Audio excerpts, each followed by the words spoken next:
Hello students. ये आपकी online class है साइंस की और आज हम चैप्टर 6 यानी कि कंबशन एंड फ्लेम का रिवीजन करेंगे। तो इस चैप्टर में सबसे पहली चीज़ है कि कंबशन क्या होता है। कंबशन यानी कि दहन हम उस प्रोसेस को कहते हैं जिस प्रोसेस में हम किसी भी सब्सटेंस को जलाते हैं एयर के साथ और वो लाइट और हीट एनर्जी को रिलीज करता है। ऐसे पदार्थ जो कि कंबशन करते हैं यानी कि ऐसे पदार्थ जो कि इस तरीके से जलते हैं और हमें हीट लाइट प्रोड्यूस करते हैं, हमें देते हैं, उन्हें हम दाह्य पदार्थ या कंबस्टिबल सब्सटेंस कहते हैं। और ऐसे पदार्थ जो ये नहीं करते हैं वो है नॉन कंबस्टिबल सब्सटेंस।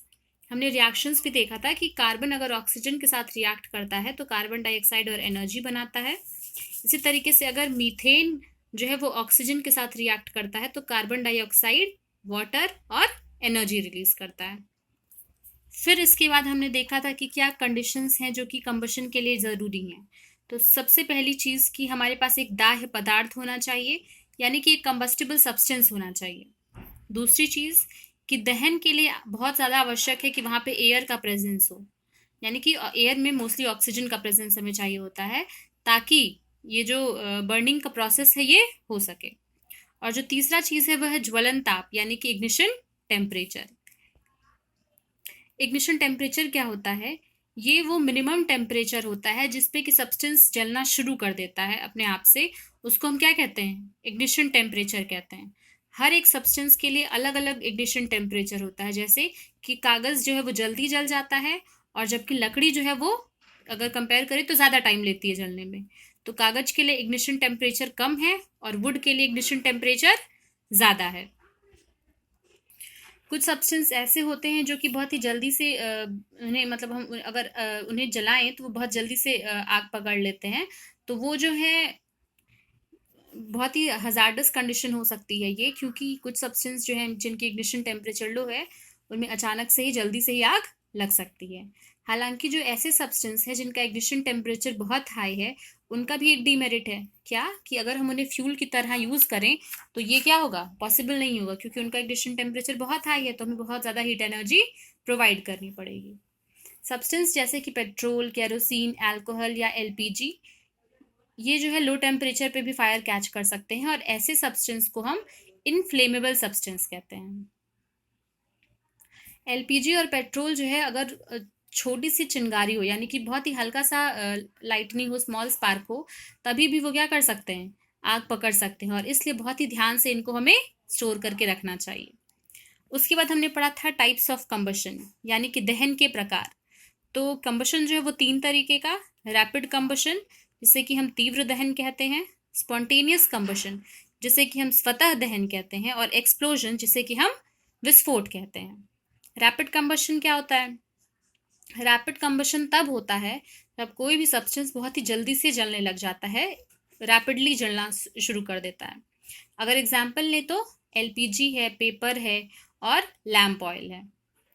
ये कैसे सब्सटेंस है? ऐसे सब्सटेंस है जिनमें कि रैपिड कंबशन का प्रोसेस होता है यानी कि तीव्र दहन की प्रोसेस होती है। अगला है स्वतः दहन। ये क्या होता है? तो जब कोई सब्सटेंस अचानक से ही जलने लग जाए, बिना उसे हमने फायर नहीं सप्लाई किया है, फिर भी वो खुद से ही जलने लग जाए, तो उसको क्या कहते हैं? ऐसे कंबशन को spontaneous combustion. For example, ignition temperature white phosphorus का 35 डिग्री सेल्सियस होता है। तो ये जो है 35 डिग्री सेल्सियस से अगर थोड़ा सा भी टेम्परेचर बढ़ेगा तो वाइट फॉस्फोरस जो है वो उसमें क्या होगा, आग लग जाएगी, वो जलने लग जाएगा।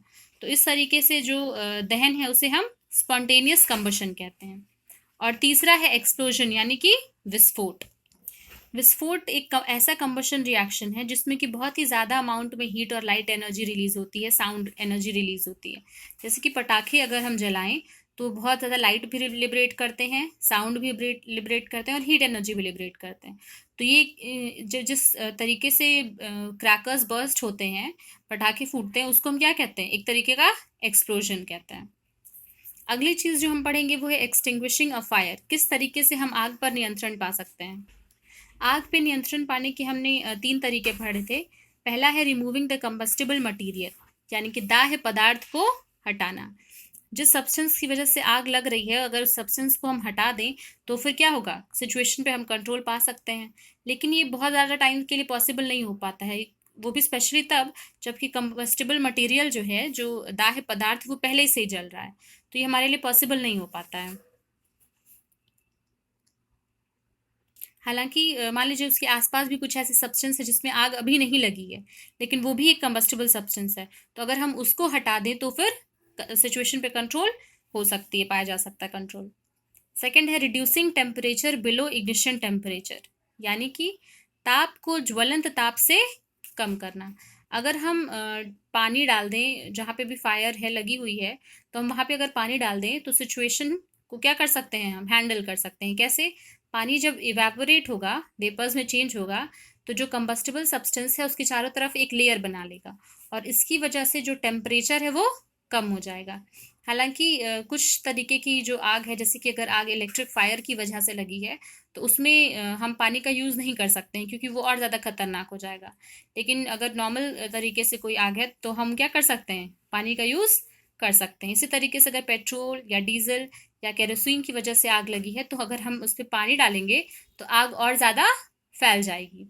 इस वजह से ये पहले ध्यान देना पड़ेगा कि क्या रीज़न है, जिस रीज़न की वजह से ये फायर कैच हुआ है, किस जिस रीज़न की वजह से आग लगी है, और फिर हम उस हिसाब से टेम्परेचर को रिड्यूस करने का कोई तरीका निकालेंगे।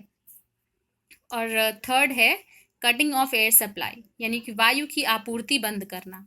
हमें पता है कि प्रेजेंस ऑफ ऑक्सीजन जो है वो बहुत ही ज़्यादा ज़रूरी है कंबशन के लिए, तो अगर हम किसी तरीके से वायु की आपूर्ति बंद कर दें, एयर सप्लाई को कट कर दें, तो फिर क्या होगा, आग आगे नहीं बढ़ पाएगी, जितने भी लेवल पे थी वो धीरे धीरे करके फिर कम होगी और आग बुझ जाएगी।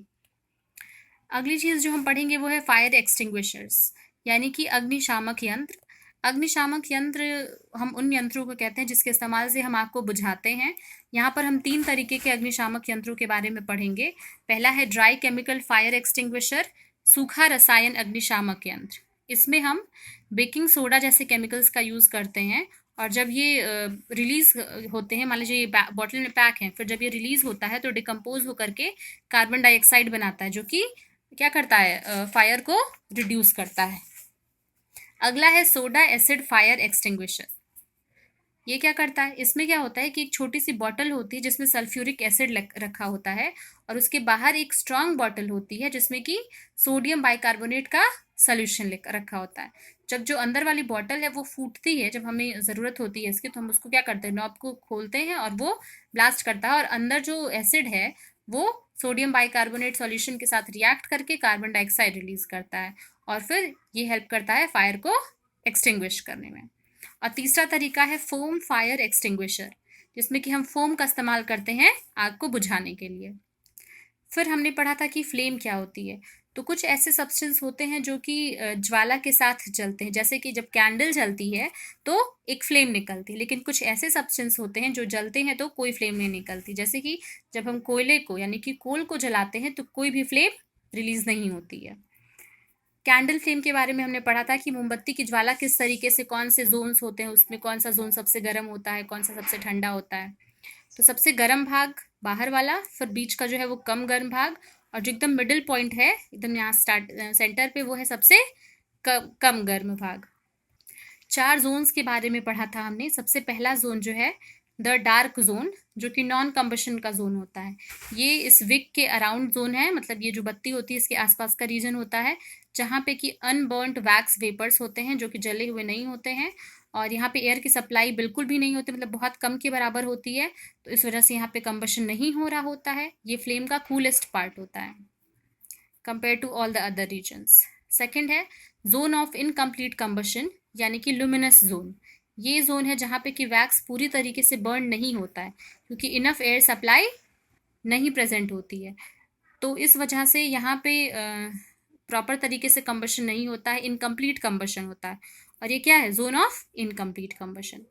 इसी तरीके से नॉन ल्यूमिनस जोन है, ये जो है उस जोन को हम कंप्लीट कंबशन जोन कहते हैं।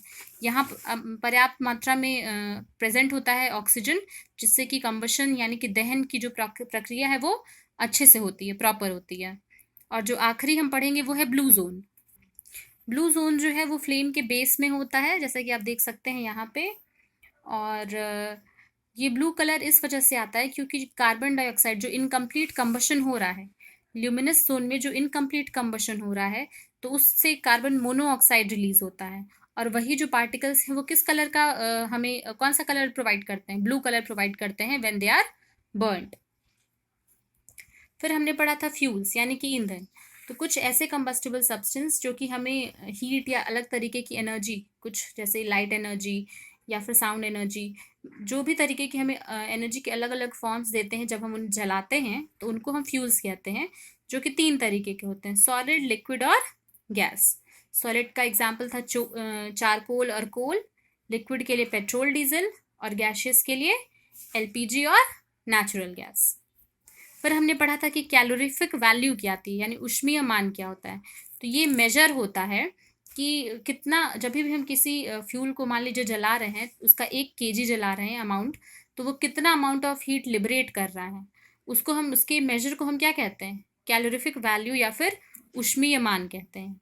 इसकी एसआई यूनिट जूल पर केजी होती है, लेकिन नॉर्मली जब हम अलग अलग सब्सटेंस के लिए कैलोरीफिक वैल्यू लिखते हैं तो उसकी यूनिट हम किलो जूल पर केजी लिखते हैं। अगली चीज जो हमने पढ़ी थी वो है कैरेक्टरिस्टिक ऑफ गुड फ्यूल, यानी कि अच्छे ईंधन का गुण, क्या क्या क्वालिटीज हैं अगर कोई फ्यूल अच्छा है तो।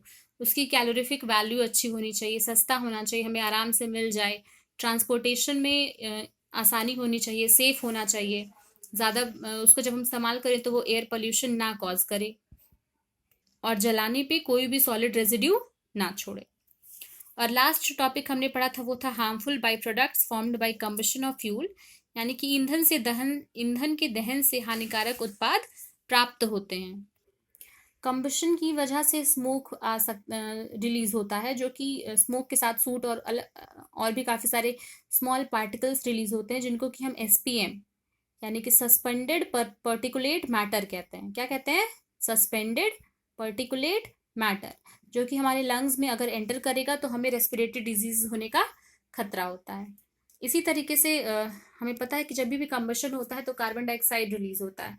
तो ये कार्बन डाइऑक्साइड जो है वो सन की जो हीट एनर्जी है उसको ट्रैप करता है, और इसकी वजह से ग्लोबल वार्मिंग बढ़ रही है। ग्रीन हाउस इफेक्ट जो है वो बढ़ रहा है, क्योंकि वो ज़्यादा से ज़्यादा अमाउंट ऑफ कार्बन डाइऑक्साइड को एब्जॉर्ब कर लेता है, तो जो हीट कंटेंट है वो बढ़ रहा है, और इस वजह से ग्लोबल वार्मिंग भी बढ़ रही है। तो इन फ्यूचर अगर इसी रेट से ग्लोबल वार्मिंग बढ़ती रहेगी तो ऐसा टाइम आएगा कि जब पोलर जो आइस है वो मेल्ट कर जाएगी, और लो लाइंग एरियाज जो है वहाँ पे फ्लड आ जाएगा। तो इस तरीके से करके काफ़ी सारे हार्मफुल इफेक्ट्स भी हैं, इसके हार्मफुल बाई प्रोडक्ट्स भी हैं, जो कि कंबशन के बाद हमें मिलते हैं। ये इस चैप्टर का एक क्विक रिवीजन था, ये चैप्टर हमने पहले ही फिनिश कर लिया है। तो इस चैप्टर के क्वेश्चन आंसर्स आपको दे दिए जाएंगे, और अगले टर्न से आप नया चैप्टर पढ़ेंगे। इससे पहले जो भी क्वेश्चन आंसर्स आपको अभी तक के लिए दिए गए हैं, आप उनको चैप्टर वाइज याद करना शुरू कर दीजिए। कोई क्वेश्चन अगर है, कोई डाउट है जो आपको नहीं समझ आ रहा है, तो वो आप कमेंट बॉक्स में पूछ सकते हैं। Thank you class.